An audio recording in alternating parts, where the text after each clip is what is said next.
আজ আলুর ভর্তা বানাবো। শ্বশুর, আবার ভর্তা? হ্যাঁ, আর তুমি সাহায্য করবে, না হলে লাল হালকের কিপটামি বাড়বে। আমি দেখবো কে বেশি ভর্তা খায়।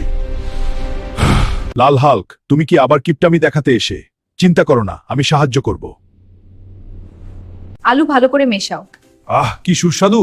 এই, তুমি কি করছো? আহ, আলু নাকে। হাসির কথা। দেখছো, কিপটামি বন্ধ। লাল হাল্ক, তুমি কি কখনো ভর্তা ঠিকমতো খেলেছ? দেখছো, কিপটামি দূর হলো। দেখছো, কিপটামি দূর হলো। আজ থেকে তুমি শিখেছো কিপটামি কখন হারায়। ঠিক আছে, এবার আমি সত থাকবো।